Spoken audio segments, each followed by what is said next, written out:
अकबर बीरबल की कहानी, जोरू का गुलाम। एक बार की बात है, राजा अकबर व बीरबल दरबार में बैठे कुछ अहम मामलों पर चर्चा कर रहे थे। तभी बीरबल ने अकबर से कहा, मुझे लगता है कि ज्यादातर पुरुष जोरू के गुलाम होते हैं और अपनी पत्नियों से डर कर रहते हैं। बीरबल की यह बात राजा को बिल्कुल भी पसंद न आई। उन्होंने इस बात का विरोध किया। इस पर बीरबल भी अपनी बात मनवाने पर अड़ गए। उन्होंने राजा से कहा कि वे अपनी बात को सिद्ध कर सकते हैं, मगर इसके लिए राजा को प्रजा के बीच एक आदेश जारी करवाना होगा। वह आदेश यह था कि जिस पुरुष के अपनी पत्नी से डरने की बात सामने आएगी, उसे दरबार में एक मुर्गी जमा करानी होगी। राजा बीरबल की इस बात पर तैयार हो गए। अगले ही दिन प्रजा के बीच आदेश कराया गया कि अगर यह बात सिद्ध हो जाती है कि कोई पुरुष अपनी पत्नी से डरता है, तो उसे दरबार में आकर बीरबल के पास एक मुर्गी जमा करवानी होगी। फिर क्या था, देखते ही देखते बीरबल के पास ढेरों मुर्गियां इकट्ठा हो गईं और सैकड़ों मुर्गियां महल के बगीचे में घूमने लगीं।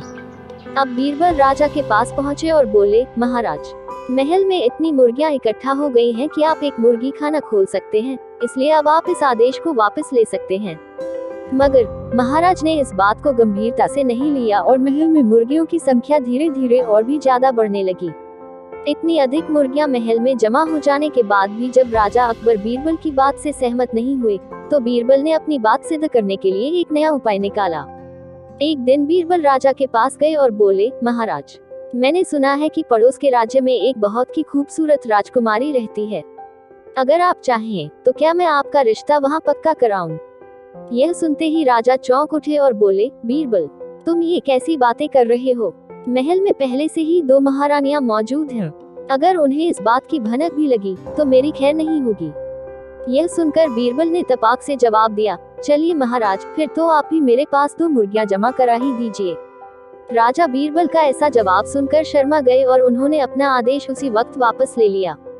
कहानी से सीख। अकबर बीरबल की इस कहानी से हमें यह शिक्षा मिलती है कि बातों की चतुराई से हम किसी भी बात को मनवा सकते हैं। जरूरत है तो बस बीरबल की तरह चतुराई से अपना पक्ष रखने की। वीडियो में लास्ट तक बने रहने के लिए आपका धन्यवाद। ऐसे ही मजेदार कहानी सुनने के लिए हमारे चैनल को सब्सक्राइब करें। धन्यवाद।